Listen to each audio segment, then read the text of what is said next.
entonces a la predicación en esta mañana, así que les invito a que vayamos a la palabra del Señor. En esta ocasión vamos a leer el mismo texto que leímos la vez anterior, porque recuerden que no lo alcanzamos a abarcar en su totalidad. Así que les invito a que vayamos a 1 de Timoteo capítulo 3 y leamos los versículos del 14 al 16, entendiendo que lo que vamos a ver en esta mañana es lo que nos hace falta ver del versículo 16. 1 de Timoteo 3, del 14 al 16. Es así la palabra del Señor. Esto te escribo, aunque tengo la esperanza de ir pronto a verte, para que si tarde, sepas cómo debes conducirte en la casa de Dios, que es la iglesia del Dios viviente, columna y baluarte de la verdad. E indiscutiblemente grande es el misterio de la piedad. Dios fue manifestado en carne, justificado en el Espíritu, visto de los ángeles, predicado a los gentiles, creído en el mundo, recibido arriba en el cielo. Oremos para dar paso una vez más, para dar paso a la bendición.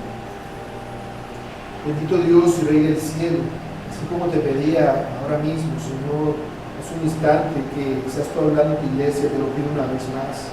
Ayuda, Señor, a este simple hombre que soy yo a exponer tu palabra. Tu palabra es perfecta, es limpia, tu palabra es incomparable, inigualable, Dios. Yo reconozco, Señor, todas las debilidades en mí, Señor, y las debilidades en mí que se manifiestan al elaborar tu sermón, Padre. No tomes en cuenta entonces las debilidades del sermón que yo he preparado, sino Dios, que seas tú hablando a tu iglesia, Padre. Que el tiempo, Señor, no sea un obstáculo, ni la fatiga tampoco, porque hemos venido a recibir tu palabra. Permíteme exponerla, por lo tanto, de la mejor manera posible. Amado Dios y Rey del cielo, gracias por todas tus misericordias. Que tu Espíritu Santo me guíe e ilumine a mis hermanos. Que seas tú hablando a tu iglesia. Aquí nos encomendamos en el nombre de Cristo, tu Hijo, nuestro Señor. Amén. Según cuenta una leyenda, el ajedrez fue inventado en la India por un sabio muy famoso de aquel tiempo. Según la leyenda, el ajedrez se hizo muy famoso en aquel país, tanto así que el rey de la India mandó a buscar al hombre sabio que lo había inventado y quería recompensarlo por haber inventado un juego que a él le parecía tan bueno. Pero este hombre no quería ninguna recompensa. El sabio no quería ser recompensado por haber hecho ese juego, porque él no lo hizo con el fin de que le dieran alguna recompensa por ello. Y aquel rey pagano en realidad no tenía nada que ofrecerle que él quisiera. Pero el rey se molestó cuando le dijeron que no quería recompensa. A él eso le pareció una ofensa. ¿Cómo así que no me vas a pedir recompensa si yo soy el rey más poderoso de estos alrededores? Tienes que pedirme algo. Entonces este hombre, no queriendo recompensa, le dice al rey: Su Majestad. Sacó una bolsita de granos de trigo que tenía en su bolsillo y abrió el tablero de ajedrez que había creado. Y colocó un granito y lo puso en un cuadrito del tablero. Luego, en el siguiente cuadrito, sacó y colocó 2 granitos. Y le dijo al rey: en este cuadrito colocaré el doble de lo que coloqué en el anterior. Luego en el cuadrito tercero colocó el doble del anterior, es decir, 4 granitos. Y en el siguiente cuadrito colocó el doble, es decir, 8 granitos de trigo. Luego le dijo al rey: Su Majestad, si a usted le place, concédame que se complete este proceso hasta cubrir todos los 64 cuadritos que tiene el tablero. Y luego que todo ese trigo me lo den a mí. Esa va a ser mi recompensa. Cuando el rey escuchó eso, se sintió indignado. ¿Cómo así que me vas a pedir tan poca cosa? ¿Qué cosa tan insignificante me estás pidiendo? Me estás pidiendo simplemente un bultico de granos de trigo. Esto es un insulto para mí. Vete para afuera y espérame allá afuera. Allá afuera voy a mandar que te lleven el bulto que estás pidiendo.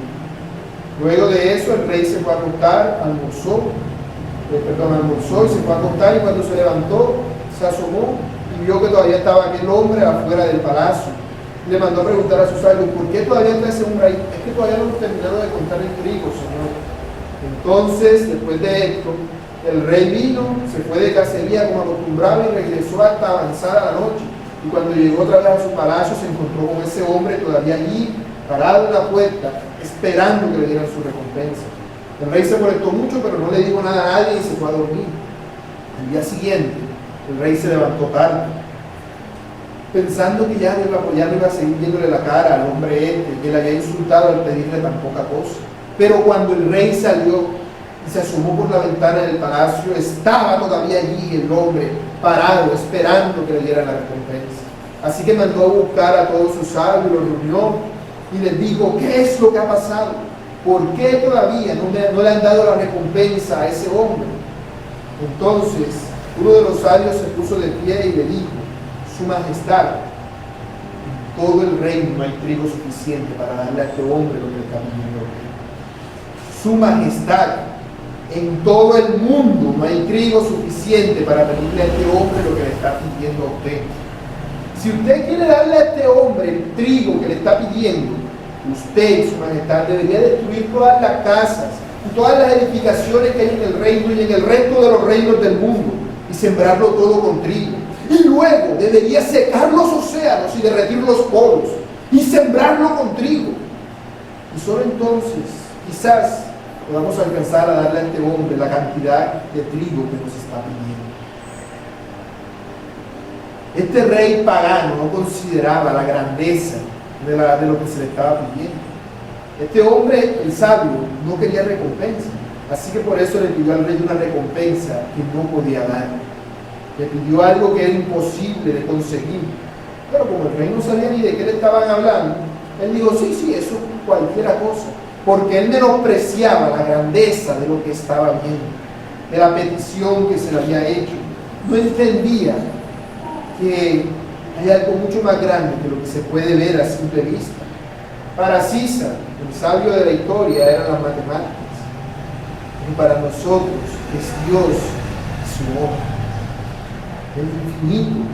¿Cuántas veces te has puesto tú a pensar en lo grande y poderoso y maravilloso que es Dios, en lo inmenso que es Él y en lo inmensa que es su obra para contigo? Cuando la gente llegaba a Éfeso, ellos se maravillaban mucho porque veían el gran templo de la diosa Diana y la gente quedaba como: ¡ah! Pero Pablo no quería que los creyentes se maravillaran por esa cosa. Era solamente un edificio, grande sí, pero un edificio. Comparado con Dios, ese edificio, el gran templo de la diosa Diana, no era más que un bultico de granos de trigo, comparado con la inmensidad que es Dios. Dios es mucho mayor a lo que nosotros podemos imaginar o pensar. Y mucho mayor que eso aún, que hace parte de lo que es la inmensidad de lo que nosotros podemos pensar, es lo que hay en la mente de Dios. ¿Qué piensa Dios? Bueno, eso es un misterio que ha permanecido por los siglos, oculto en Dios.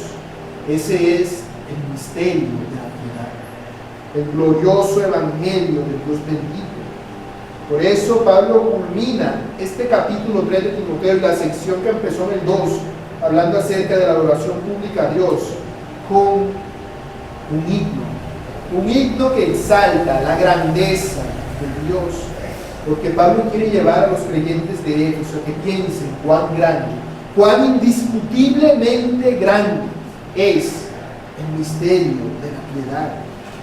La vez anterior les decía que hay mucha discusión acerca de los teólogos sobre cómo debe abordarse este himno que aparece en el verso 16. Consta de 6 versos. Hay quienes dicen que cada verso debe verse por separado. Hay quienes dicen que deben armarse en parejas, si salen tres parejas de 2 versos. Hay quienes dicen que deben verse solamente 2 grupos de 3 versos cada uno. Y hay quienes dicen que debe verse todo entero como una sola unidad, que no puede dividirse.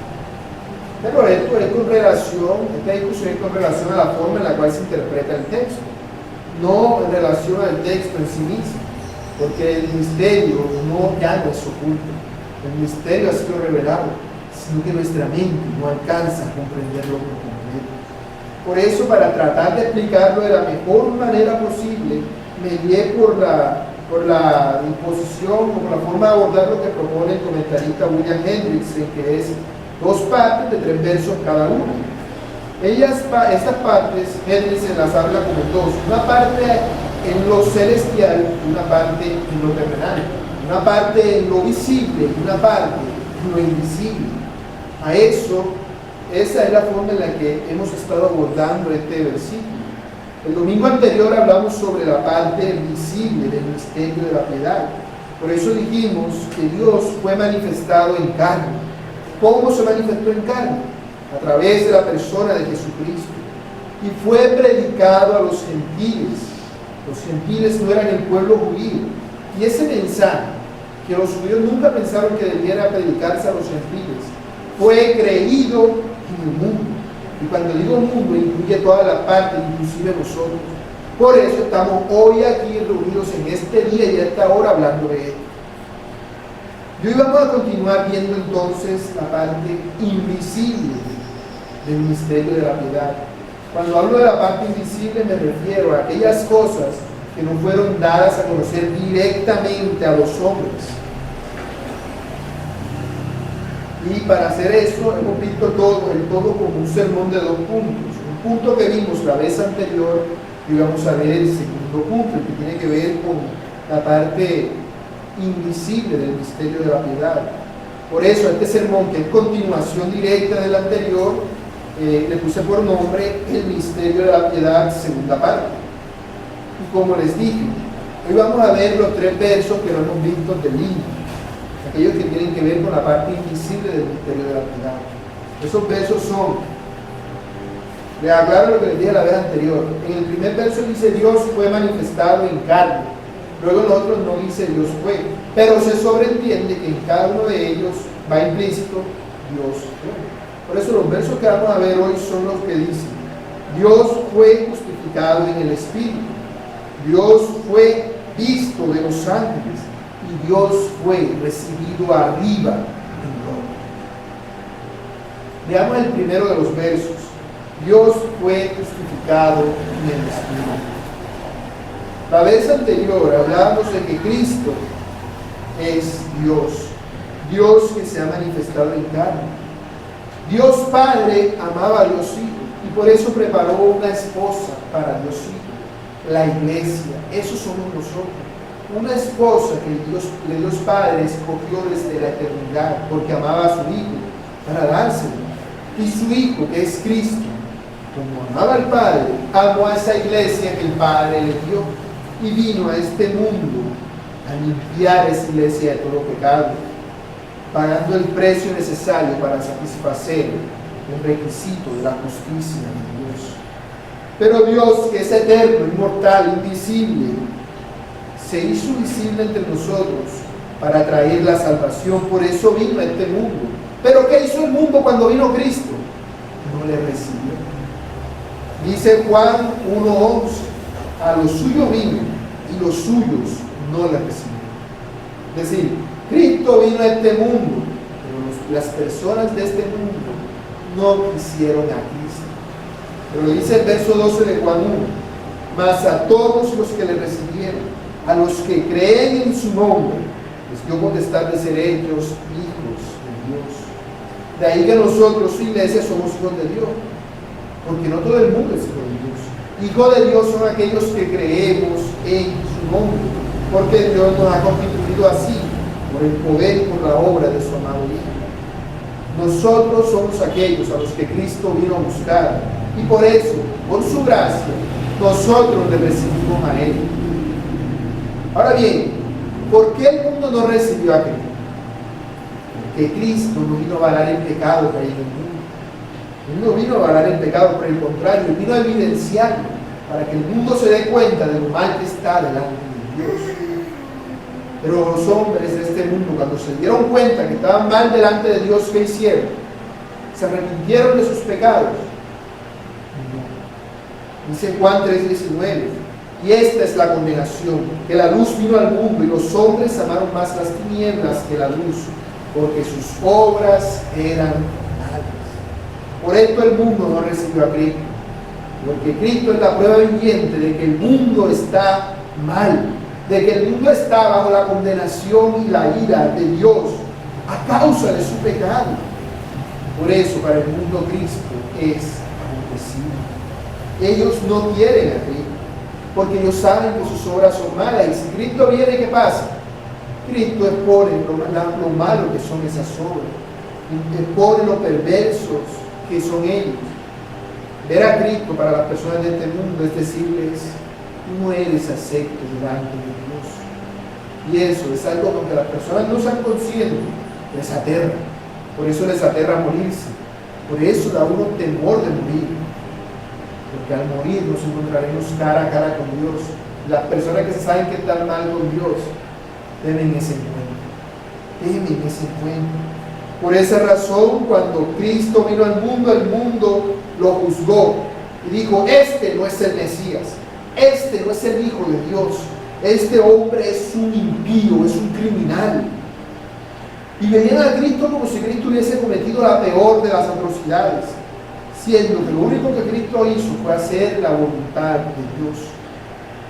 Pero ellos no veían a Cristo como algo bueno, no veían nada lindo, nada bonito en Cristo. Todo lo que veían en Cristo les repudiaba. Por eso dice Isaías 53:2: subirá cual renuevo delante de él, y como raíz de tierra seca. No hay parecer en él, ni hermosura le veremos, mas inatractivo para que le deseemos. Despreciado y desechado entre los hombres, varón de dolores, experimentado en quebranto, y como que escondimos de él el rostro, fue menospreciado y no lo estimamos. Para el mundo que ama el pecado, Cristo carece de belleza. Cristo es la persona más horrible que tú puedas ver, la persona más despreciable, que tú lo ves y dices: pucha, no quiero verlo, qué tipo tan feo. Así ve el mundo a Cristo. Tanto lo ve así, que lo que hace el mundo es que dice: ese Cristo tan maluco no es mi Cristo. Yo voy a inventarme un Cristo que sea a mi manera. Entonces todo el mundo dice: yo creo en Cristo a mi manera. Yo creo en Cristo como a mí me parece. Porque como el Cristo verdadero les parece un tipo tan maluco, entonces ellos se hacen un Cristo hermoso. Y así como ellos son de perverso, así se imaginan su Cristo. El Cristo también es perverso. Pero Cristo, hermanos míos y hermanas mías, es el Cristo verdadero, es el Cristo bíblico, el inmaculado. Él es perfecto. En Él no hay mentira, en Él no hay engaño, en Él no hay nada malo. Él es justo, en Él no hay traición ni desconfianza, en Cristo no hay pecado, no hay pecado alguno. Dice en 2 Corintios 5:21: al que no conoció pecado, por nosotros lo hizo pecado, para que nosotros fuésemos hechos justicia de Dios en Él. ¿En quién íbamos a ser hechos justicia de Dios? En Cristo. Si Cristo fuese un pecador, como el mundo piensa, ¿qué pasaría? Cristo no podría salvar a nadie. Nadie pudiera ser salvo por Cristo si Cristo fuese un hombre pecador. Mas nosotros sabemos que Cristo es justo, porque aunque el mundo en su juicio haya juzgado a Cristo como un pecador, Cristo ha sido justificado en el Espíritu, por el Espíritu. Él no es pecador, sino que Él es justo. Cristo es el hombre verdaderamente justo. Él es lo que Adán debió ser y no fue. Él es la perfección absoluta. Él es quien trae la justicia de Dios a este mundo. Y es que Cristo es tan justo que ni siquiera heredó el pecado de Adán. Todos nosotros heredamos el pecado de Adán, pero Cristo no lo heredó. Su nacimiento no fue como nosotros. Todos nosotros heredamos el pecado de Adán, porque el pecado viene por los hombres heredado. Pero Cristo no nació de un hombre. Cristo no nació de padre humano, sino que dice Lucas 1:34 lo siguiente: entonces María dijo al ángel: ¿cómo será esto? Pues no conozco varón. Respondiendo el ángel le dijo: el Espíritu Santo vendrá sobre ti, y el poder del Altísimo te cubrirá con su sombra, por lo cual el santo ser que nacerá será llamado Hijo de Dios. El Espíritu Santo justificó a Cristo precisamente al permitirle encarnarse, pues gracias a su encarnación Cristo no heredó el pecado original. ¿Y por qué el Espíritu Santo haría esto por un hombre? ¿Por qué lo libraría del pecado original? Bueno, porque no era solamente un hombre, ¿cierto? Era Dios manifestándose en carne. Era el Mesías, el Cristo prometido desde antes. Pues el Señor Jesús es avalado como el Cristo prometido por el Espíritu Santo. Sin embargo, el Espíritu Santo no dio a conocer este aval, este reconocimiento delante de todo el mundo. No. Este reconocimiento no fue dado inmediatamente a conocer a los otros, los seres terrenales, sino que fue dado a conocer primeramente a los seres invisibles, aquellos que no podemos ver. Pues este aval se hace evidente a lo largo de todo el ministerio del Señor Jesús. ¿Cómo sabemos nosotros eso? Bueno, la Biblia dice en Mateo 3:16 que el día que el Señor Jesús fue bautizado pasó lo siguiente. Jesús, después que fue bautizado, subió luego del agua, y aquí los cielos le fueron abiertos, y vio al Espíritu de Dios que descendía como paloma y venía sobre él. El Espíritu Santo entonces, ¿qué hizo? Se manifestó evidenciando que Jesús era el justo, que en él no había pecado. Por eso descendió en forma de paloma sobre él, respaldando la afirmación que el Padre dice en el verso siguiente, cuando dice: y hubo una gran voz de los cielos que decía: este es mi Hijo amado, en quien tengo complacencia. El Señor Jesús tenía 30 años cuando aconteció todo esto, y el hecho de que el Espíritu Santo descienda sobre él es evidencia de que en esos 30 años Cristo no había cometido ni un solo pecado. Es decir, ni siquiera con los pensamientos Cristo había pecado. Él había sido perfecto en todo. Y es más, si nos damos cuenta, es precisamente después del bautismo del Señor que el Espíritu Santo viene sobre él. ¿Qué hace? Lo guía directo hacia el diablo. Lo guía a que sea probado y tentado por el diablo. Dice que el Espíritu Santo guió al Señor Jesús al desierto para que fuera tentado por el diablo. Eso lo dice en Mateo 4:1. Pero ¿por qué Jesús tenía que ser tentado por el diablo? Para que su obra fuese innegablemente justa. El Señor Jesús debía mantenerse justo y sin pecado durante toda su vida, sin dejar de ser 100% hombre. Porque de lo contrario, tendríamos al diablo quejándose delante de Dios y diciendo ante el Padre alguna acusación contra Cristo. Como cuando Job, que le dijo: ¿acaso teme Job a Dios de balde? Si tú lo tienes ahí consentido y le das todo. Hipotéticamente, no es que haya pasado así, porque la Biblia obviamente no lo dice, pero me imagino que cuando el Espíritu Santo descendió sobre el Señor Jesús, o antes, no sé, es algo hipotético, yo me imagino al diablo retando a Dios y diciéndole: él seguro va a pecar, te apuesto que va a pecar, en algún momento tiene que pecar, todo hombre peca, si se hizo 100% hombre, de que peca, peca. Y el Padre, seguro que Cristo no iba a pecarle, seguramente, como si hubiese dicho: sí, adelante, trata de hacerlo pecar a ver si puedes. Y por eso el Hijo, que es Jesucristo, aceptó el reto y fue al desierto, y el Espíritu Santo le dijo a dónde tenía que ir. Es decir, le dijo: allá está el trono de Satanás, allá vamos, vamos a presentarnos delante de él a ver si logra hacernos pecar. Obviamente no es que haya sido así, pero más o menos esa es la idea que se transmite. Por eso es que el Espíritu Santo guió al Señor Jesús al desierto. Pues si él hubiese cedido ante las tentaciones del diablo, él ya no sería digno de ser Cristo. Y si hubiese resistido las tentaciones haciendo uso de sus facultades divinas, él sería injusto, ya no sería perfecto, ya no sería un perfecto mediador.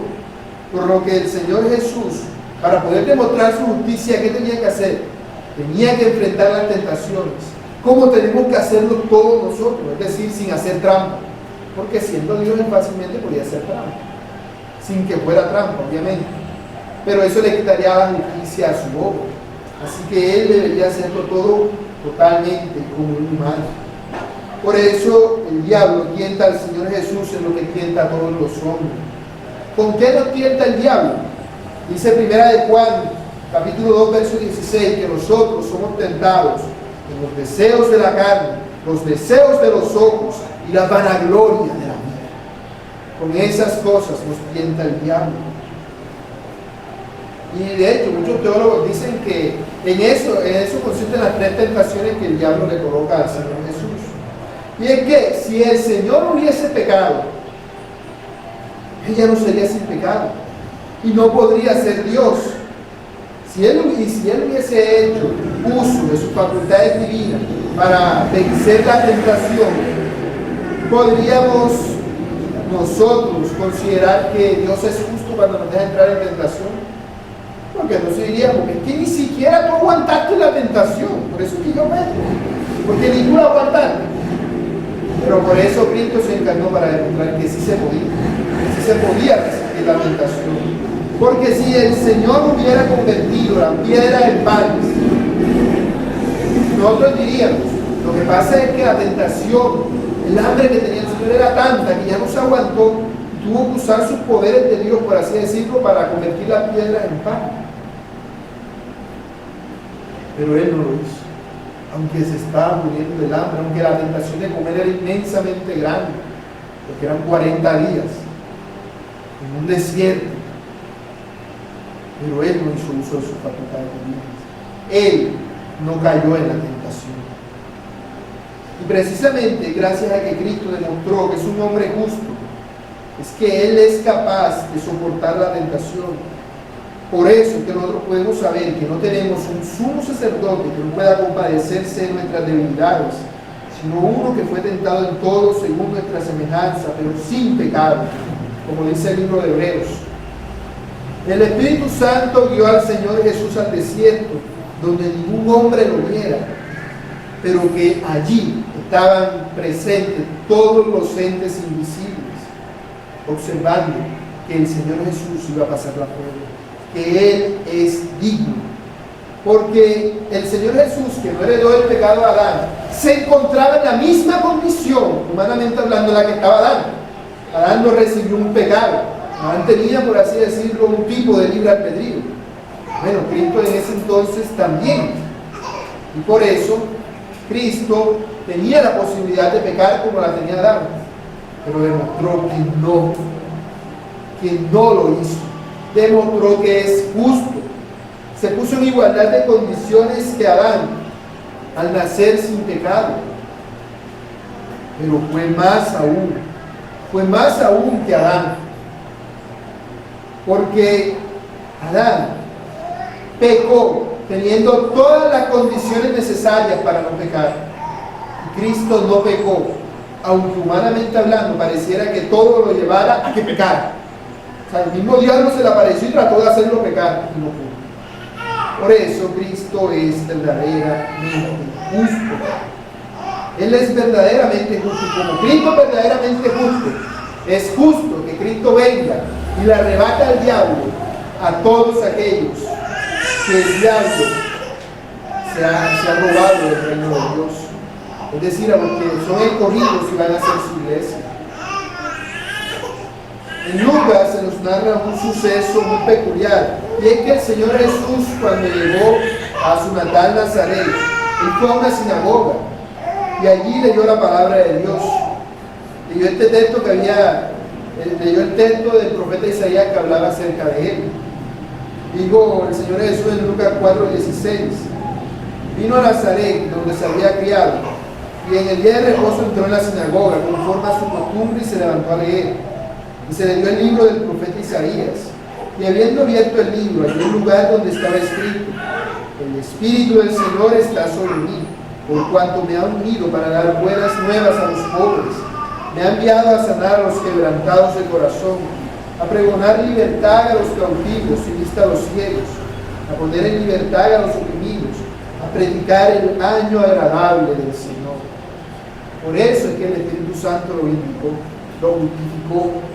De tal manera que el Señor Jesús lo que hizo fue que vino a darle perfecto cumplimiento a la ley. Él vino a cumplir lo que ya el profeta Isaías había profetizado desde Isaías 61. Si nosotros nos damos cuenta, las señales y milagros que el Señor Jesús hacía, ¿cómo las hacía? Con su propio poder. No, Él las hacía por medio del poder del Espíritu Santo.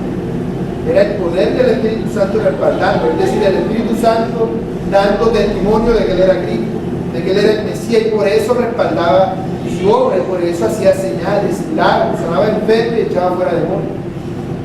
Eso no era una demostración del poder de Jesús, era una demostración del poder del Espíritu Santo a través del Señor Jesús.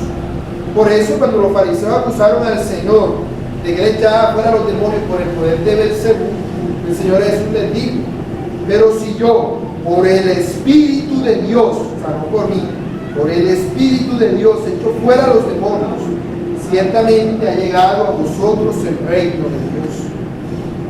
Es decir, los milagros que el Señor Jesús hacía, que era un respaldo, una evidencia del Espíritu Santo, dando a entender de que Él era 100% justo. Sobre el ministerio del Señor Jesús también nos dice Pedro, en Hechos 10, del 37 al 38, lo siguiente: vosotros sabéis lo que se divulgó por toda Judea, comenzando desde Galilea después del bautismo que predicó Juan, cómo Dios ungió con el Espíritu Santo y con poder a Jesús de Nazaret, cómo éste anduvo haciendo bienes y sanando a todos los oprimidos por el diablo, porque Dios estaba con él. Así que las señales y milagros que el Señor Jesús hacía, las hacía porque Él había sido ungido con el poder del Espíritu Santo para tal propósito. Y este hecho era evidente para todos los seres invisibles. Así les daba testimonio de que aunque el mundo decía que Jesucristo era un pecador, que tenía el poder del diablo, el Espíritu Santo decía: no, Él es el Hijo de Dios, el poder de Dios está con Él. Pero el mundo no comprendió la grandeza del ungimiento del Señor y por eso lo declararon culpable, lo azotaron, lo escupieron, lo colgaron de una cruz para darle la peor de las muertes posibles.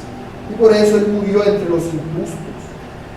Porque si la paga del pecado es la muerte y Cristo murió, ¿cómo podría la muerte retenerme si no había pecado? Si en Él no había ni un solo pecado. Es decir, nosotros somos cristianos, pero nos morimos. ¿Por qué? Porque hay pecado en nosotros, aunque hay una parte renovada, regenerada por el Espíritu Santo, todavía hay pecado en nosotros. Pero en Cristo no dejó de haber pecado, sino que nunca, jamás, en toda su vida terrenal, pecó. Jamás. Él fue justo y sin pecado todo el tiempo. Por eso cuando Él estaba en la cruz y murió, dijo: consumado es. No he pecado. He demostrado que Dios, mi Padre, es justo. Por eso, en sus manos encomendó su Espíritu Santo. Ya no había forma en la cual el diablo pudiera tratar de hacer que el Señor Jesús cayera en pecado. Ya no había forma. El Señor Jesús en la cruz había demostrado que era 100% justo. Y el Espíritu Santo lo declaró abiertamente después de su muerte. Leamos un momento Romanos capítulo 1, versículos del 3 al 4 y veamos la declaración del Espíritu Santo.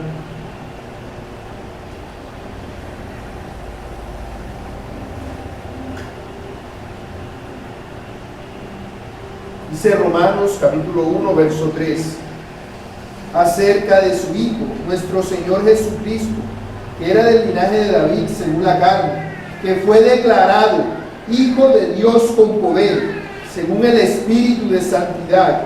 ¿Cómo? Por la resurrección de entre los muertos. Por lo que la resurrección de Jesús, ¿qué es? Es la prueba definitiva de que el Espíritu Santo había glorificado al Señor Jesús, lo había declarado Hijo de Dios con poder. Por eso es que este es el misterio de la piedad, el misterio de la resurrección. Nosotros no adoramos a un carpintero que vivió hace 2000 años, como piensa la gente de este mundo. No, aquí adoramos un carpintero que vivió hace 2000 años por allá en Galilea. No. Nosotros adoramos y servimos al Hijo de Dios, que es verdadero hombre y verdadero Dios. Segundo verso, vamos a ver en esta mañana. Dios fue visto de los ángeles. Ahora toca pensar un poco más allá de lo natural y tratar de centrarnos en el plano de lo sobrenatural. Pues todos los seres invisibles fueron testigos de que Jesucristo, al ser verdaderamente justo, es digno de toda la gloria y de toda la honra. Si el diablo hubiese logrado su cometido y hubiese conseguido que Cristo pecara, él quizás hubiera tenido ocasión de acusar a Dios ante los otros seres invisibles, o sea, los ángeles, como injusto. Es decir, ni él aguanta la tentación que le impone a los hombres. Pero Jesucristo demostró exactamente lo contrario, al hacer gustoso la voluntad de Dios. Él vivió una vida de obediencia perfecta al Padre. Él no hizo trampas, él no hizo uso de sus facultades divinas, sino que voluntariamente se rehusó a usarlas para obedecer a su Padre. Por eso es que él entregó su vida hasta la muerte de cruz, demostrando que él es verdaderamente justo. Porque aunque los hombres no pudieran tener la certeza de que Jesucristo es Dios, hasta al menos la resurrección, después de la resurrección, ahí sí era innegable que era Dios. La resurrección es la prueba definitiva, es la declaración de que Jesucristo es Dios, es el Hijo de Dios. Pero los hombres no podían tener una prueba definitiva de eso hasta ese momento. Sin embargo, los seres invisibles sí la tenían desde antes, porque los ángeles, los seres invisibles, fueron testigos de toda la obra terrenal de Jesucristo, desde antes de su nacimiento hasta después de su ascensión. Por ello, ellos son testigos del testimonio completo que el Espíritu Santo dio de Jesús. Pues aunque la mirada del mundo estaba totalmente alejada de Cristo, no querían verlo porque se les hacía horrible, le veían como el peor de los criminales. Los ángeles, todos los ángeles de Dios, todos los ángeles tenían su mirada puesta en Cristo. Todos le miraban, todos estaban atentos para ver qué era lo que iba a pasar. Ellos querían saber cómo era que Dios iba a redimir a la humanidad pecadora. Eso para ellos era un misterio. No lo entendían. ¿Cuánto tiempo creen ustedes que habrían esperado los ángeles para ver esto? Desde que el hombre pecó, quizás ya antes de que pecara ya sabían que iban a pecar, ya Dios se lo había dicho de pronto. No sé. Ellos seguramente pasaron mucho tiempo observando a los hombres y viendo que no había ninguno justo. Nadie quisiera la voluntad de Dios. Pero ahora Dios mismo le había dicho que había uno, que era su mismo Hijo, que se había hecho hombre y que había de hacer la voluntad de Dios. Porque la victoria de Jesucristo sobre el pecado no solo trajo la salvación a este mundo, sino que además vindicó a Jesús delante de todos los seres invisibles, sean ángeles, sean principados o sean potestades. Lo vindicó como el Rey de Reyes y Señor de Señores. Por eso vemos que los ángeles no solo fueron testigos del ministerio terrenal del Señor, sino que de ellos, ellos participaron en ese ministerio, sino que como eran seres invisibles y como no querían atraer la atención sobre sí mismos, ellos participaron en los secretos, sin que nadie se enterara, sino solamente alguna que otra persona. Y eso antes y después de su ministerio, durante su ministerio solamente el Señor. Cuando el Señor iba a nacer, ¿cómo se enteró la Virgen María de que iba a quedar embarazada y iba a dar a luz al Hijo de Dios? Bueno, dice Lucas 1:26. Al sexto mes, el ángel Gabriel fue enviado por Dios a una ciudad de Galilea llamada Nazaret, a una virgen desposada con un varón que se llamaba José, de la casa de David, y el nombre de la virgen era María. Y entrando el ángel en donde ella estaba, dijo: Salve, muy favorecida, el Señor es contigo, bendita tú entre las mujeres. Es precisamente un ángel quien anuncia a María que ella va a ser la madre del Hijo de Dios. Es un ángel, pero no es un ángel cualquiera, sino que se nos dice su nombre. Se llamaba Gabriel. Y eso es interesante porque en la Biblia que nosotros tenemos, la Biblia canónica, sin meter los libros que añade la Iglesia Católica, solamente se menciona el nombre de dos ángeles, de Dios, el diablo y el diablo, Gabriel y Miguel. Así que el hecho de que se mencione a este ángel por nombre no quiere decir que no era un ángel más del montón, era un ángel diferente, un ángel significativo. Se trata de un ángel muy importante y eso es lógico, porque él fue a dar un mensaje muy importante. De hecho, el mensaje más importante de todos. Se le apareció a una mujer y le dijo que Dios iba a nacer de ella. Le dijo que de ella iba a nacer el Hijo de Dios. Por eso hay quienes se refieren a Gabriel como un arcángel. Sin embargo, la Biblia solamente se refiere así como arcángel a Miguel. A Gabriel no se le llama arcángel. Así que yo no me atrevería a afirmar de que sea un arcángel como tal. Sin embargo, sí estoy seguro de tener un ángel cualquiera. Tenía representación de muchos ángeles, seguro estaba haciendo lo que muchos otros ángeles hubiesen anhelado hacer, ser partícipes o tener algo que ver con la obra del Señor Jesús. Pero este no es el único ángel relacionado con el nacimiento del Señor, pues en Mateo 1:20 y en Mateo 2:13 se nos dice que a José, el esposo de María, también se le aparecieron ángeles. No sé si fue el mismo o fue diferente, pero en las dos ocasiones que se nos menciona en la Biblia, él vio ángeles que le hablaron y le dijeron lo que había de hacer, que ese hijo en realidad era hijo de Dios, que demostraba que María verdaderamente era fiel a él como esposa, y también para advertirle acerca de que no regresara a su tierra natal para que no se pusiera el peligro del rey Herodes. Pero a José estos ángeles le hablaron en sueños. O sea, no se le apareció como a María, que se le apareció el ángel, sino que mientras él estaba en sueños, un ángel se apareció y le dio los mensajes de parte de Dios. Y es que vemos que los ángeles actuaban de forma sutil, porque cuando a María se le apareció el ángel, la Biblia no dice, pero por el contexto uno entiende que ella estaba sola y que nadie más estaba viendo, siendo ella la única testigo de la aparición de ese ángel. Y a José, ¿quién más iba a verlo? Si era mientras estaba dormido. De manera que los ángeles intervinieron, pero el resto de la gente no se enteró, salvo por aquellos a los que ellos se lo hayan dicho después. Pero en ese entonces no. Así que vemos que los ángeles sabían el propósito del Señor Jesús, o por lo menos Gabriel lo sabía, porque cuando iba a nacer, se le apareció a María, le dijo que le iba a poner por nombre Jesús, porque él tenía el propósito de salvar a su pueblo de sus pecados. Eso no implica que los ángeles entendieran cómo lo iba a hacer. O sea, ellos sabían que Jesús iba a salvar al pueblo de sus pecados. ¿Cómo? Un misterio. Todavía no les había sido revelado. Así que tenían que estar atentos a todo lo que Jesús hacía para ver qué era lo que Él iba a hacer. Tenían que estar muy atentos para entender cómo era que Él iba a vencer al mundo de pecado. Ningún ser humano siguió a María y a José en su travesía hasta Belén para ver cómo iban a nacer, que iban a ser el Hijo de Dios. De hecho, ni siquiera le dieron un lugar apropiado para nacer, porque si hubiesen sabido que era el Hijo de Dios, lo hubiesen buscado por lo menos una casa grande y una cama cómoda, si no era un palacio. Pero los ángeles estaban atentos.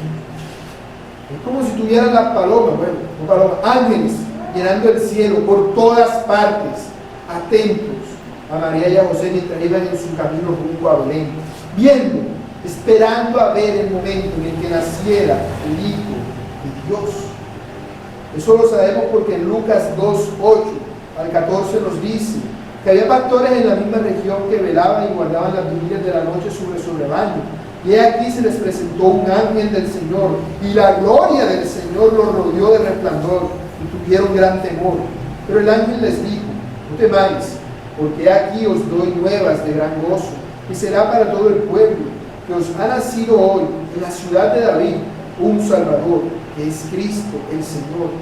Esto os servirá de señal: hallaréis al niño envuelto en pañales, acostado en un pesebre. Y repentinamente apareció con el ángel una multitud de las huestes celestiales que alababan a Dios y decían: gloria a Dios en las alturas y en la tierra paz, buena voluntad para con los hombres. Así que estos ángeles recibieron el testimonio del nacimiento del Señor. Los pastores recibieron el testimonio del nacimiento del Señor por boca de los ángeles. Los ángeles intervinieron directamente en esa ocasión, alabando y glorificando a Dios, y esos pastores salieron haciendo eso también, alabando y glorificando a Dios. Pero eso fue solamente en esa ocasión. O sea, en el resto del ministerio del Señor Jesús no vemos que a los ángeles se le aparecieron la gran cantidad, porque una hueste habla de ejército, un ejército de ángeles, no dice que no se nos dice que hayan vuelto a aparecer o a manifestarse de esa manera. ¿Por qué? Un ángel es un ser sobrenatural, es un ser maravilloso. Si una persona ve un ángel, lo más normal es que se asombre y quiera verlo todo el tiempo y descubrir qué es, cómo funciona. Pero si los ángeles se manifestaban entre los hombres, ¿qué iba a pasar? Que le iban a robar la gloria a Dios. La gente iba a estar más atento a si Jesús iba caminando, iban ángeles con él, la gente iba a estar más atento a los ángeles que a Jesús. Esa no era la idea. La idea era que ellos estuvieran atentos al Hijo de Dios. Por eso los ángeles también estaban atentos al Hijo de Dios. Y para estar atentos quiere decir que debían estar junto a Él todo el tiempo, siguiéndole y sirviéndole. Por eso vemos que luego que el Señor Jesús venció la tentación, dice la Escritura en Mateo 4:11, que después que el diablo se fue, dice, he aquí vinieron ángeles y le servían. ¿Eso qué nos quiere decir? Que los ángeles estaban viendo. O sea, cuando Jesús fue tentado por el diablo, me imagino a los demonios, a poco demonios, a poco de ángeles parados alrededor mirando lo que estaba pasando. Entonces por acá los demonios diciéndole, peca, peca, peca. Y los ángeles, no voy a pecar, yo creo, no, yo estoy seguro que no voy a pecar. Él va a mantenerse firme. Obviamente la Biblia no dice eso, es especulación. Pero eso es lo que nos da a entender, porque apenas el diablo se fue, los ángeles llegaron. Como diciendo, pasó la prueba, lo logró, venció la tentación. Ahora podemos ir donde Él. Allí no había otras personas con Él. Por eso los ángeles aparecieron directamente y le servían. Porque así ahí no le estaban robando la gloria a Él. Por el contrario, estaban exaltándole, estaban ayudándole porque Él había vencido. Él superó la tentación en el desierto.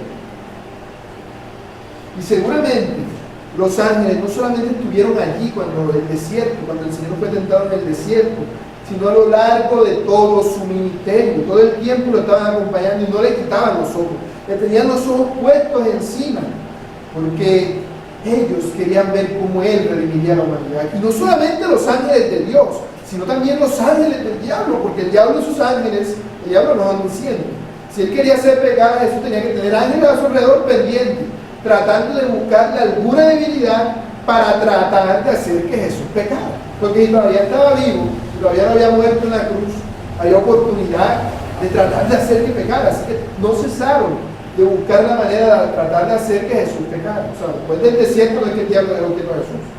Esa fue la primera gran prueba. Pero a lo largo de todo el ministerio, los ángeles del diablo, es decir, los demonios también, estaban atentos para tratar de hacer caer al Señor Jesús. Por eso, cuando el Señor le dijo a sus discípulos que iba a ser crucificado, Pedro le dijo, no, Señor, eso no pase. ¿Por qué le dijo el Señor? Quítate de delante de mí, Satanás, eres tropiezo, que no pones la mira en las cosas de Dios, sino en las cosas de los hombres. Es decir, Pedro en ese momento fue instrumento del diablo, porque había ángeles del diablo, había demonios allí, tratando de buscar la manera de que Jesús pecara. Y seguramente cuando vio a Pedro y cuando vio a Jesús diciendo eso, trató como de asustarlo, para que no lo hiciera, de que pensara humanamente, como piensan todos los hombres, que dejara de darle gloria a Dios. Pero Él no lo hizo. Él no pecó. Y así como los ángeles impíos, los ángeles malignos, los demonios, los ángeles buenos también acompañaban al Señor a lo largo de todo su ministerio terrenal. Ellos eran testigos de todas las veces que el Espíritu Santo los respaldaba haciendo señales y milagros. Porque si Él hacía las señales y milagros por obra del Espíritu Santo, eso es un acto de vindicación, es decir, el Espíritu Santo diciendo, no ha pecado, por eso yo le permito hacer estas cosas. Y los ángeles debían estar allí atentos a todo lo que estaba pasando, aunque ellos solamente eran meros espectadores. Ellos no podían manifestarse de una manera física o tangible de ahí delante de Cristo, porque le podrían robar la atención, y esa no era la idea era que ellos estuvieran allí para servirle. Eso era lo que ellos querían. De hecho, cuando el Señor estaba en Getsemaní, que Él estaba a punto de ser crucificado, Él se encontraba en un momento de gran prueba. Seguramente en ese momento había muchos demonios acusándole y tratándole de evitarle para que no fuera a la cruz. Y por eso él oró, angustiado. Y nos dice Lucas 22:43, y él se apartó de ellos a distancia como de un tiro de piedra, puesto de rodillas oró diciendo: Padre, si quieres, pasa de mí esta copa, pero no se haga mi voluntad sino la tuya. Y se le apareció un ángel del cielo para fortalecerlo. O sea que mientras el Señor estaba afligido en oración, un ángel se le apareció para fortalecerle como respuesta de Dios para servirle. A ese ángel no lo vio nadie, pero al Señor le ayudó, a él le respaldó. Y es que los ángeles anhelaban estar al servicio de Cristo. Seguramente, y también especulando más, yo me imagino al ángel allí viendo a Pedro, a Santiago y a Juan dormidos mientras el Señor oraba. Yo me imagino un ángel de eso que estaba allí pensando: ojalá yo fuera Pedro para estar orando por el Señor, para que tenga fuerzas para ir a morir en la cruz. Pero no podía, para él solamente era un anhelo, porque ese era el deber de los hombres. Ellos querían servir a Cristo, y entendiéndolo en este sentido, aunque la Biblia no lo dice tampoco, lo que uno puede suponer es que durante el momento de la crucifixión, seguramente muchos, por no decir todos, los ángeles estaban atentos a lo que estaba pasando, viendo la mayor de las injusticias jamás cometidas. Porque aunque ese día solamente una pequeña cantidad de gente estaba allí, comparada con toda la gente que hay en el mundo, viendo lo que hacían con el Señor Jesús, el cielo entero debía estar atento. Era el momento que habían estado esperando. El Señor Jesús estaba a punto de llegar al último minuto de su vida y no había pecado. Se había mantenido puro y santo, obedeciendo a su Padre, cumpliendo la ley y la justicia de Dios. Satanás había tratado de impedir con todas sus fuerzas que el Señor Jesús no fuera a la cruz, y que si iba a la cruz fuera con pecado, para que su obra no fuera suficiente. Pero el Señor Jesús fue a la cruz y murió sin mancha y sin pecado, para cumplir todo lo que de él se había escrito. Así pues, el Señor Jesús fue vindicado, justificado por el Espíritu Santo y declarado Hijo de Dios con poder mediante la resurrección, como ya vimos en el punto anterior. Y los ángeles habían sido testigos de eso.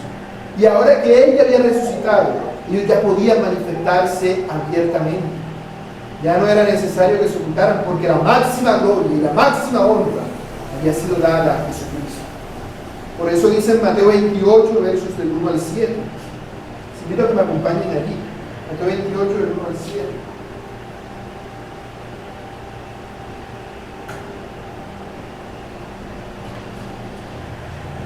Dice Mateo 28, versículo 1. Pasado el día de reposo, al amanecer del primer día de la semana, vinieron María Magdalena y la otra María a ver el sepulcro. Y hubo un gran terremoto, porque un ángel del Señor descendiendo del cielo y llegando, removió la piedra y se sentó sobre ella. Su aspecto era como un relámpago y su vestido blanco como la nieve. Y de miedo de él los guardas temblaron y se quedaron como muertos. Mas el ángel respondiendo dijo a las mujeres: no temáis vosotras, porque yo sé que buscáis a Jesús, el que fue crucificado. No está aquí, pues ha resucitado como dijo. Venid, ved el lugar donde fue puesto el Señor, e id pronto y decid a sus discípulos que ha resucitado de los muertos. Y he aquí, va delante de vosotros a Galilea, allí le veréis. He aquí os lo he dicho. Imagínate que un ángel de eso se le hubiese aparecido a los discípulos o cuando estaban los fariseos allí. Enseguida creían, Cristo, o sea, todos lo creyeron porque el hombre levantó la piedra de la tumba del sol, eso no lo podía hacer una sola persona. Su apariencia era como un relámpago. ¿Cómo es eso? No sé, pero tenía que ser algo centellante. Si un ángel, si la gente hubiese visto esos ángeles, enseguida le creían a Jesús, pero hubiesen creído por los ángeles, no por Jesús.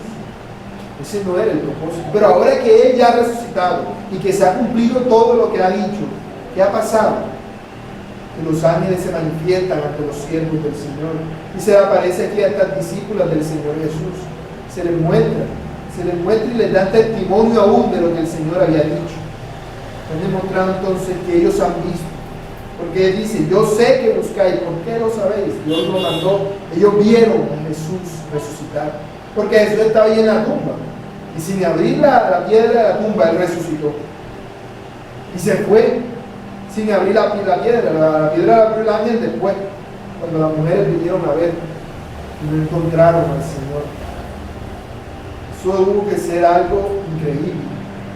El Señor había resucitado. Y es más, luego de que el Señor ascendió a los cielos y se perdió a la vista de los discípulos en una nube, a los discípulos se les aparecieron ángeles para dar testimonio de lo que habría de pasar. Eso lo dice en Hechos 1:10, que dice, y estando ellos con los ojos puestos en el cielo, entre tanto que Él se iba, he aquí se pusieron junto a ellos dos varones con vestiduras blancas, los cuales también les dijeron, varones galileos, ¿por qué estáis mirando al cielo?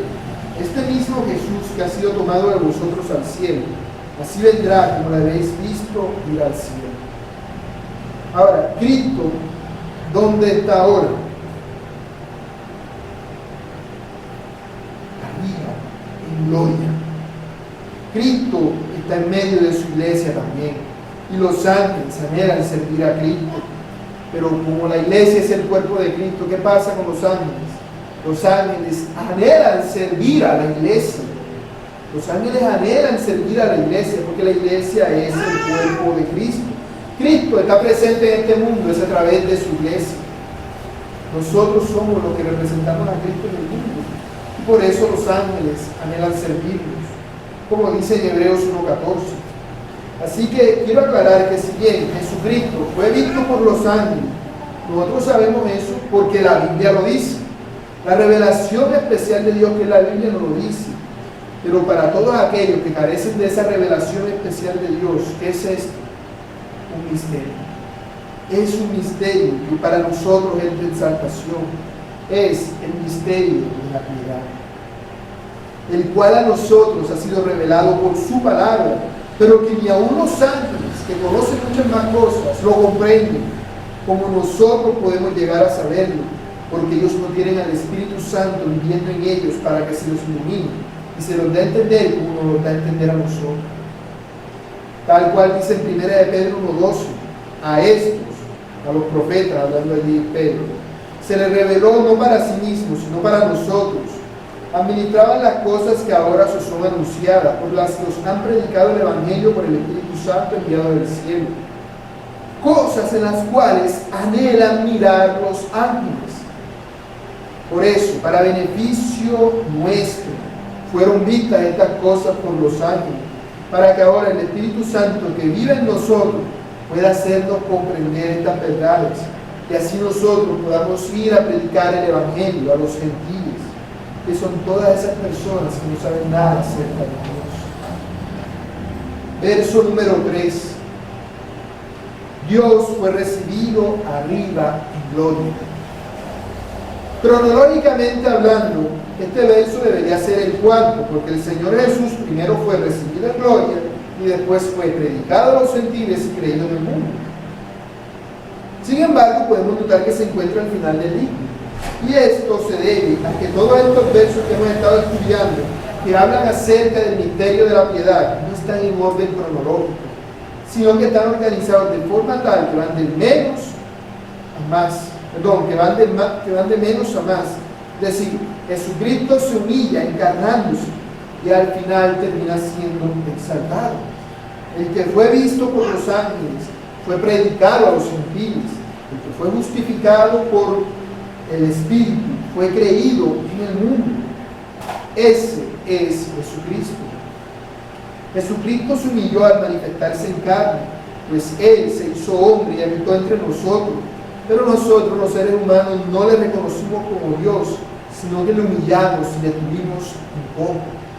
Aunque Él, herido fue por nuestras rebeliones, molido por nuestros pecados, el castigo de nuestra paz fue sobre Él, y por sus llagas fuimos nosotros curados. Añado, curados del pecado.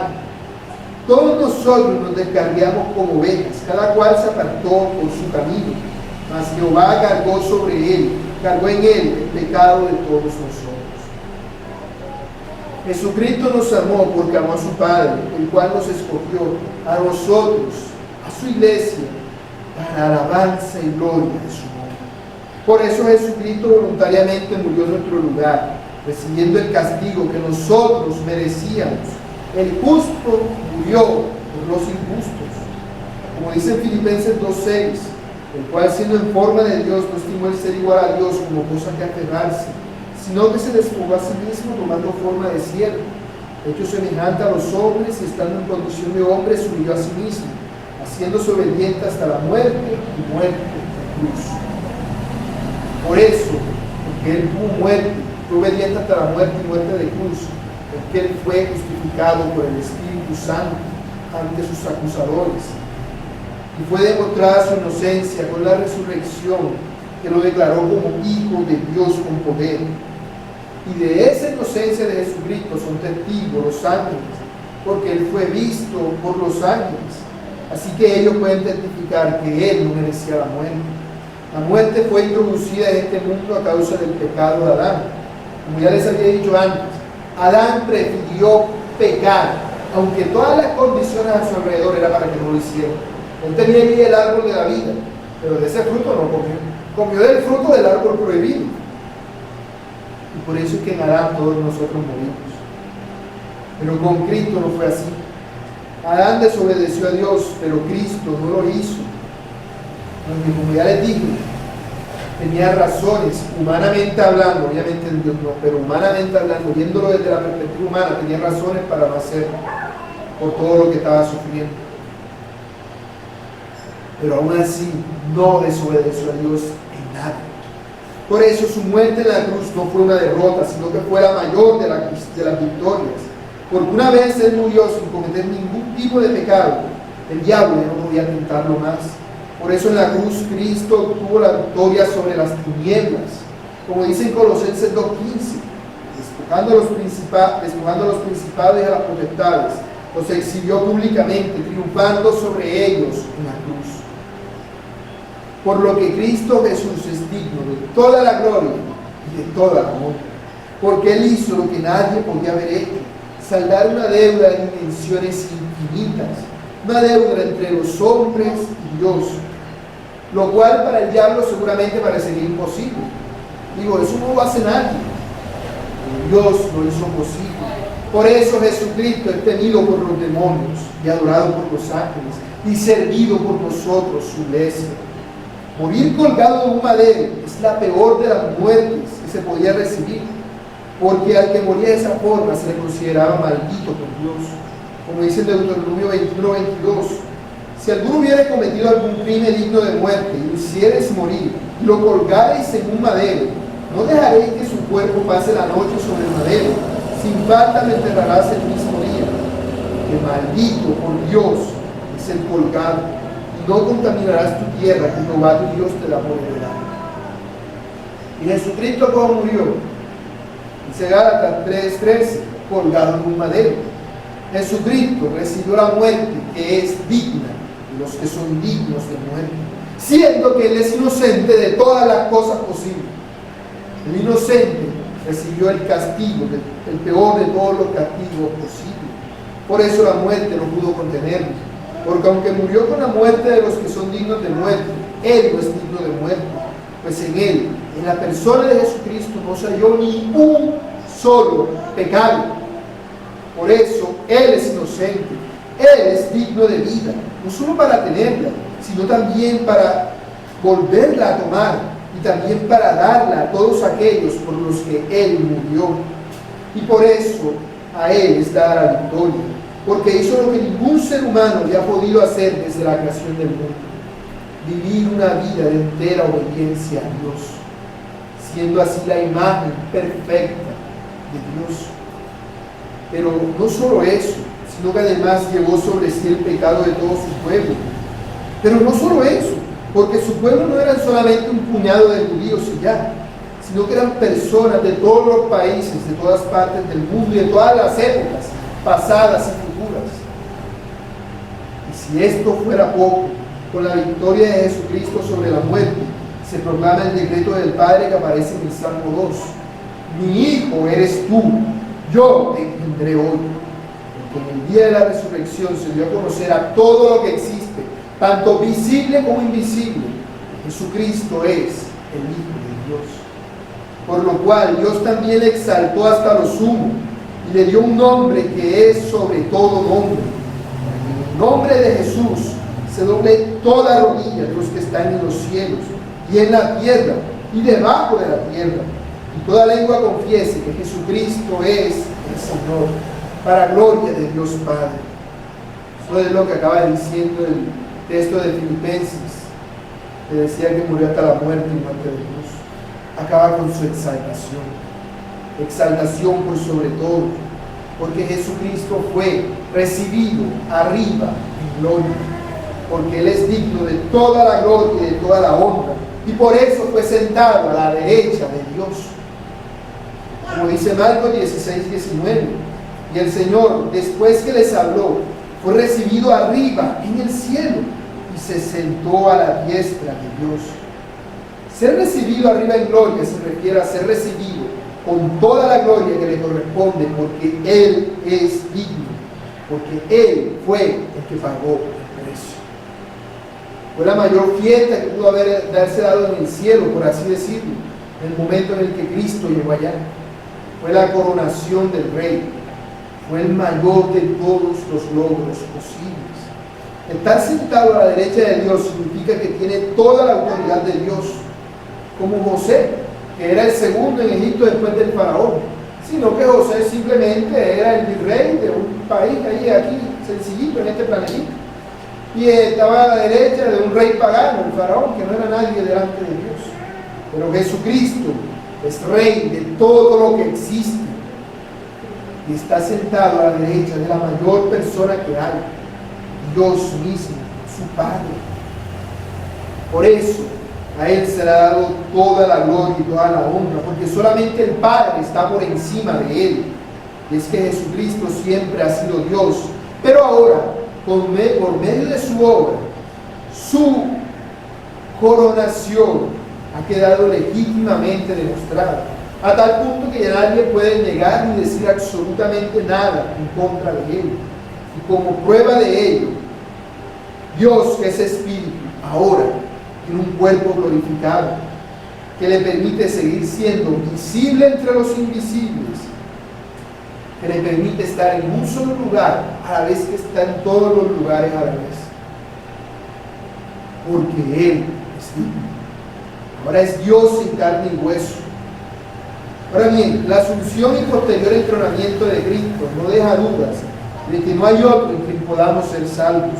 De hecho, de haber sido así, en esa otra persona también tendría que haber subido a los cielos y haberse sentado a la derecha de Dios. No lo hay. Sin embargo, la Iglesia Católica pervierte la Escritura. ¿Y qué nos dice? Bueno, la Iglesia Católica sale con la herejía de que la Virgen María, la Madre de Jesús, también subió al cielo y que allá el Padre y el Hijo le pusieron la corona y la pusieron como reino universal de todo lo creado. Esos son los dos últimos misterios gloriosos que dice la Iglesia Católica Romana cuando dicen el rosario. Pero eso es una herejía que no está en la Biblia, y que de hecho la Biblia no da lugar siquiera a que se pueda llegar a esa interpretación. O sea, no hay ni una pista ni nada que hable de semejante conclusión tan diabólica, porque esa barbaridad de cosas es diabólica. Si la Virgen María supiera lo que hacen con ella al adorarla y al proclamarla de esa forma, si ella lo supiera, se estaría atormentando. Gracias a Dios, si está en el cielo y no sabe nada de eso, no sufre ningún tormento, porque era una mujer piadosa y se encuentra alejada de todas las aberraciones de este mundo. Porque eso es una aberración, le están dando a alguien más el lugar que es de Dios. Porque como no les gusta el Cristo verdadero, se inventan uno falso o una falsa. Y es que solamente hay un Dios y un solo mediador entre Dios y los hombres, Jesucristo hombre. No hay otro nombre en que podamos ser salvos. Porque si fuera así, entonces tendría que haber hecho todo lo que Jesucristo hizo. Tendría que ser Dios mismo a la vez. A la luz de esta verdad, del hecho de que Jesucristo subió a los cielos y está sentado a la derecha de Dios, que nosotros podemos ir con confianza y predicar el Evangelio, porque ya el diablo no tiene la autoridad que antes tenía. El diablo tenía cierta autoridad sobre el mundo. Él se lo dice al Señor cuando lo tienta en Lucas 4:6, le dice: a ti te daré toda esta potestad y la gloria de ellos, porque a mí me ha sido entregada y a quien quiera se la doy. Eso le dice el diablo al Señor, queriendo darle lo que él iba a obtener por medio de la cruz, sin la cruz. Pero aquello que el diablo le ofreció al Señor sin la cruz para que pecara, ahora Jesucristo lo ha obtenido por mérito propio con su obra en la cruz, como él mismo dice en Mateo 28:18: toda potestad me es dada en el cielo y en la tierra. Y luego, después de decir eso, ¿qué dice? Por tanto, id y haced discípulos a todas las naciones, bautizándolos en el nombre del Padre, del Hijo y del Espíritu Santo. ¿Por qué? Porque Él ahora reina. Él reina. Por eso el Evangelio pudo ser predicado a los gentiles. Porque ahora Jesucristo legalmente delante de Dios tiene autoridad para permitir que así sea. Y más aún, tiene el poder para hacer que los gentiles que no saben nada acerca de Dios le conozcan. Porque Él venció. Es que Él es creído en el mundo.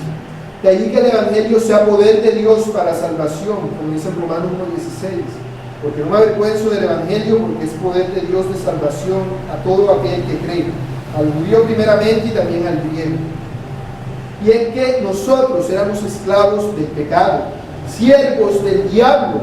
Todo el que está sin Cristo está con el diablo. Eso es así. Pero Cristo nos rescató a nosotros, su iglesia. Por eso era necesario que Cristo primero viniera en humillación para redimirnos del lazo del diablo. Como dice el Señor en Marcos 3:27, ninguno puede entrar en la casa de un hombre fuerte y saquear sus bienes si antes no le ata, y entonces podrá saquear su casa.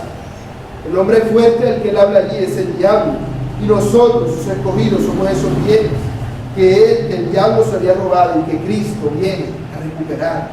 Cristo se humilló para arrebatarle su pueblo al diablo, el pueblo que el Padre le había dado a él, que el diablo en ese momento tenía en su posesión.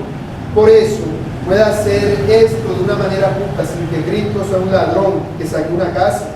Cristo tuvo que pagar un precio, el precio de nuestra liberación, y ese precio fue su misma vida de obediencia perfecta a Dios. Desde entonces hasta ahora el diablo está atado.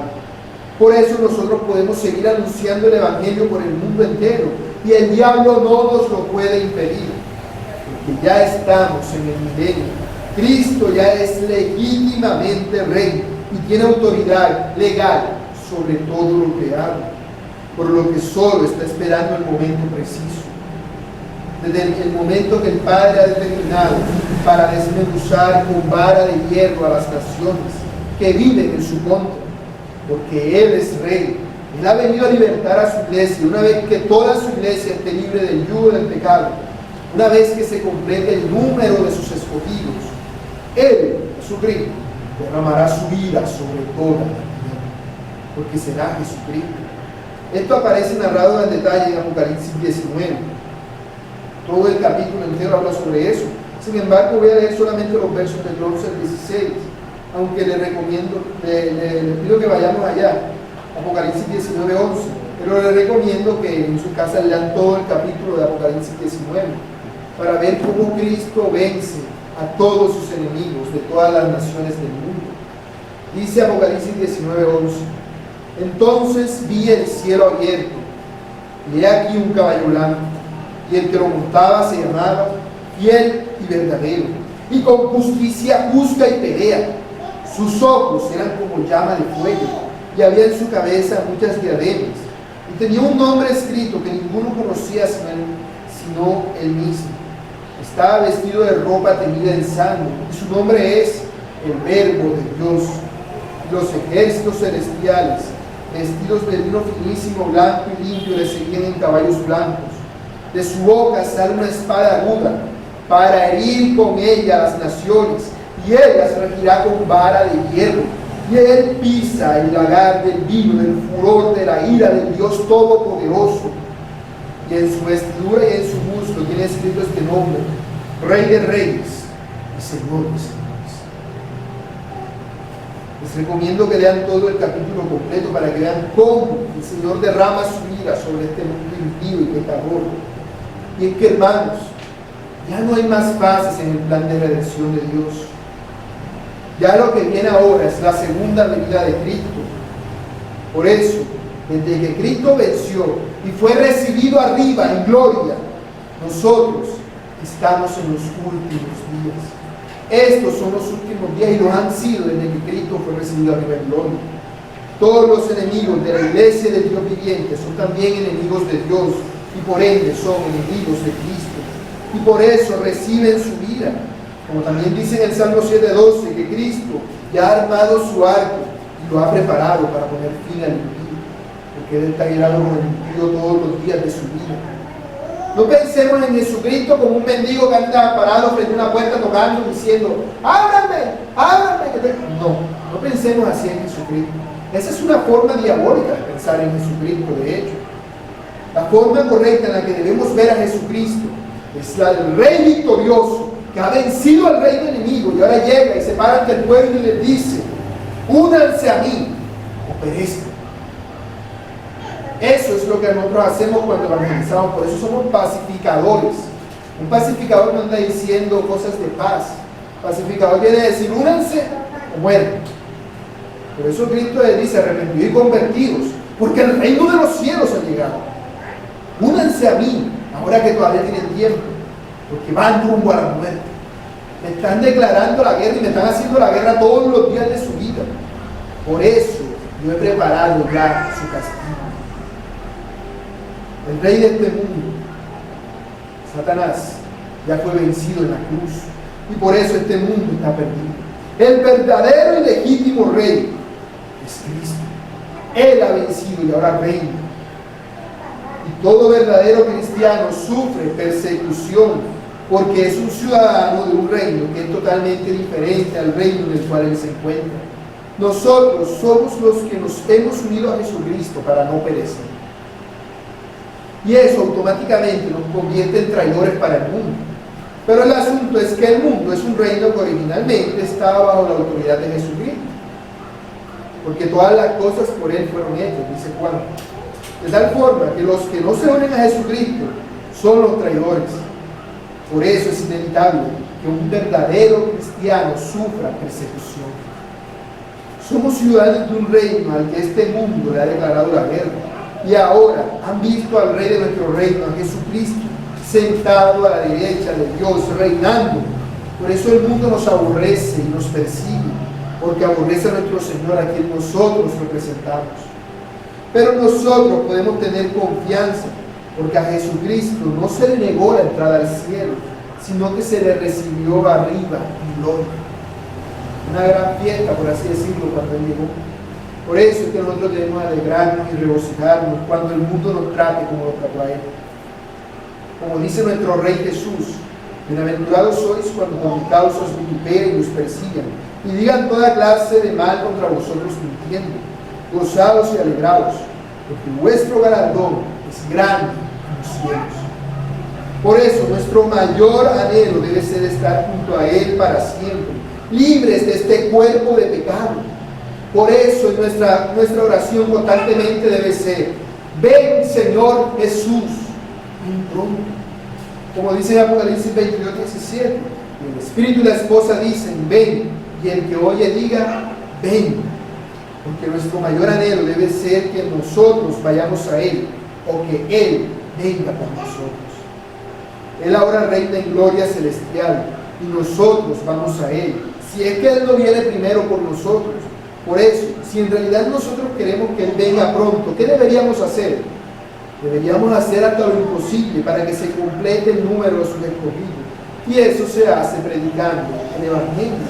Por eso, además de ir Por eso nosotros podemos ir con confianza ante los impíos y anunciarles el misterio de la piedad que a nosotros ha sido revelado, porque Jesucristo reina, no solo sobre la creación, sino también sobre nosotros. Por eso no le tenemos miedo a lo que será mañana. No, que mañana Colombia le va a declarar la guerra a otro país. No, que mañana sale el coronavirus 2022. No le tenemos miedo a eso, porque Jesucristo reina. Él está sentado a la derecha de Dios. Él fue justificado por el Espíritu, visto por los ángeles y recibido arriba en gloria.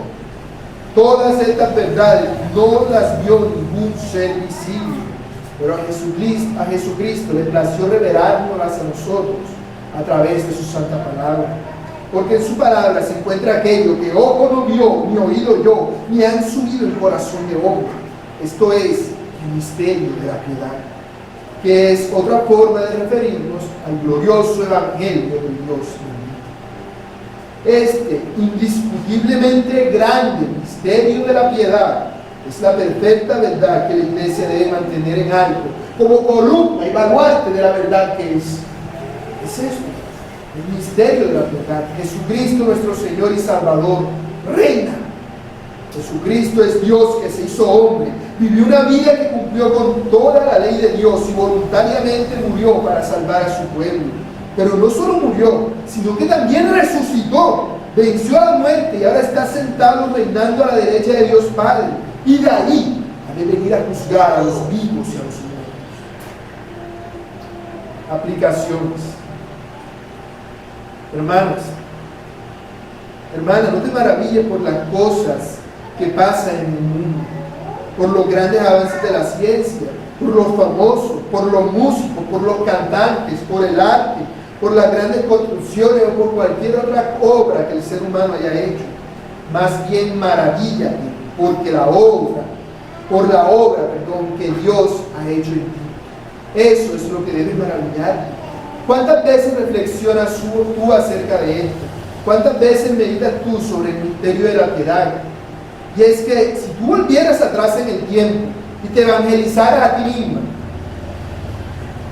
no lograrías hacer que tú misma creyeras en el Evangelio.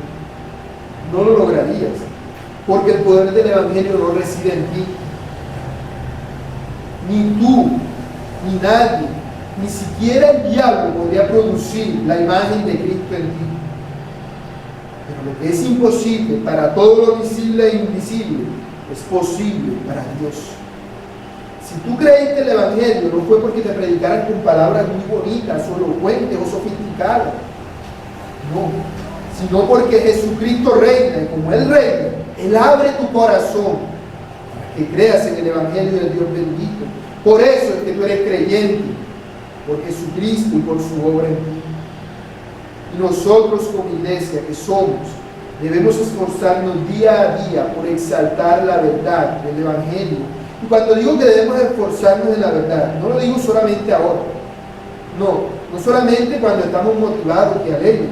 No solamente en este tiempo, sino que debe serlo siempre. Siempre, en todo momento, debemos procurar exaltar el Evangelio. Cuando estás en tu casa, cuando estás bañando, cuando estás con tu familia, cuando estás con tus amigos, cuando estás con todas las otras personas, debes hacerlo. Porque en el momento en el que tú dejes de hacerlo, estás dando lugar al diablo. En ese momento, la iglesia deja de ser columna y baluarte de la verdad. Cuenta una historia que una vez hubo una iglesia en Inglaterra que frente al edificio en el que se congregaban tenía un cartel que decía: predicamos a Cristo crucificado. Después de algún tiempo, la hierba frente al cartel creció y taparon la última palabra. Así que ahora decían: predicamos a Cristo. Pero siguió creciendo, siguió pasando el tiempo y la hierba creció. Y al final solo decía: predicamos. ¿Predicaban qué? No sé, a Cristo no era. Pero siguió pasando el tiempo y aún la palabra predicamos desapareció y la iglesia murió. Poco a poco el fuego se apaga, la pasión cesa, el amor se enfría. Hermana y hermanos que nos vean por internet, no dejes de dudar el lado tu primer amor. Si Jesucristo en realidad reina, tú debes evidenciarlo con tu vida. Mucha gente que se cree cristiana dice: sí, Si a mí me pusieran una pistola en la cabeza y me preguntaran que si niego a Cristo, yo no lo negaría. Yo prefiero morirme que negar a Cristo. Pero es que para poder llegar a ese extremo, primero debe estar dispuesto a vivir por Cristo. Porque Cristo reina, un rey no reina sobre los muertos, sino sobre los vivos. Y si Él te quisiera en la otra vida, ya estarías allá. Él quiere que tú seas ciudadano de su reino, que reine sobre ti aquí. Y tú no debes vivir entonces según las leyes de este mundo, a menos que las leyes de este mundo sean afines a las leyes de Cristo. Tú debes vivir según la ley de Cristo. Un ciudadano de la patria celestial vive en este mundo como si ya estuviera allá. Si tú eres del cielo, vives aquí como si ya estuvieras en el cielo. Por eso, la ley de Cristo debe ser tu norma a seguir. ¿Vives tú el Evangelio? ¿Eres tu columna y baluarte de la verdad? ¿Qué haces todos los días que evidencie que lo eres? Si tú eres un venezolano, tú sabes que es venezolano por lo menos por el hablar. Y eso no quiero ni pensar cuando vengan los afganos y vean los afganos por ahí con toda su vestimenta paseándose. Nada más con verlo vas a saber que es un afgano. Se da cuenta la gente que tú eres de la patria celestial cuando te ve. Nada más por cómo te ve, nada más por cómo tú hablas. Se dará cuenta que tú eres cristiano, nada más por cómo te ves. Que tú evidencias a Cristo en todo lo que tú eres, en todo lo que tú haces. ¿Cómo se van a dar cuenta que hablas diferente si a veces hasta usas a Dios como muletilla al hablar, diciendo, ay Dios, y dicen la otra palabra, mientan a Dios? ¿Cómo se van a dar cuenta que ves diferente, que te vistes diferente, si te vistes igual que ellos? ¿Cómo te van a ver a ti diferente y tú te vistes igual que los que no conocen a Dios? ¿Cómo se van a dar cuenta que te comportes diferente si tú los acompañas en sus deleites? ¿O es que acaso tienen miedo de que ellos piensen que eres un traidor porque no eres fiel a su rey y a su reino, el mundo y el diablo? Si ese es el caso, arrepiéntete, porque el Señor Jesús dijo en Mateo 10:33, que a cualquiera que me negare delante de los hombres, yo también le negaré delante de mi Padre que está en los cielos. No pienses que no niegas a Cristo simplemente porque le dices a todo el mundo que tú eres cristiano o cristiano. No pienses que porque tú le dices, no, sí, yo soy cristiano, ya por eso me estás negando a Cristo. No. Si tú de verdad eres cristiano, debe notarse. Tiene que notarse, tal punto que cuando la gente está hablando contigo te diga, cállate, ya me tienes aburrido de tanto hablar de Cristo. Así debe verte la gente, así debe reaccionar contigo, porque debe ser lo único que sabe de tu amor. Hermana, no ceses de vivir el Evangelio. No tengas miedo al que dirán, no tengas miedo a la persecución, no tengas miedo a perder el vínculo que más ama, porque los que están mal son ellos, no tú. Tú estás con el Rey que reina sobre todos. Ellos no saben a quién sirven, pero tú y yo sabemos en quién hemos creído. No tengas miedo a la gente, no tengas miedo al mañana, no tengas miedo a nada, porque Jesucristo, nuestro Rey y Señor, vive y reina para siempre. Porque cada vez que tú te acobardas y no sostienes en alto la verdad del glorioso Evangelio de Dios bendito, tú estás negando a Cristo. Es como si dijeras, yo digo que soy cristiano, pero yo no creo que Cristo reine. Cuando tú te acobardas y no hablas de Cristo, eso es lo que estás haciendo. Porque si de verdad creyeras, no le negarías acobardándote, no hablando la verdad del Evangelio. Debes defender y exaltar el Evangelio siempre, a tal punto que incluso si yo, que te estoy diciendo estas cosas, o alguien que venga a enseñar a esta iglesia, menosprecia la verdad del Evangelio, niega o lo pervierte de alguna forma, tú, no importa lo poco versada que seas o lo poco que sepas de la Biblia, debes defenderlo y exaltarlo a capa y espada. No te acobardes nunca ante nadie, porque nuestro Redentor vive y reina para siempre. Recuerda que Apocalipsis 21:8 dice que los cobardes también tendrán su parte en el lago que arde azufre y fuego, que es la muerte segunda. Así que esfuérzate y sé valiente, pero no valiente en lo que el mundo dice, No valiente en cumplir tus sueños y tus metas. No, sé valiente en exaltar, defender y proclamar el misterio de la piedad, que es la gloriosa verdad del Evangelio de Dios. Amén. Vamos a orar.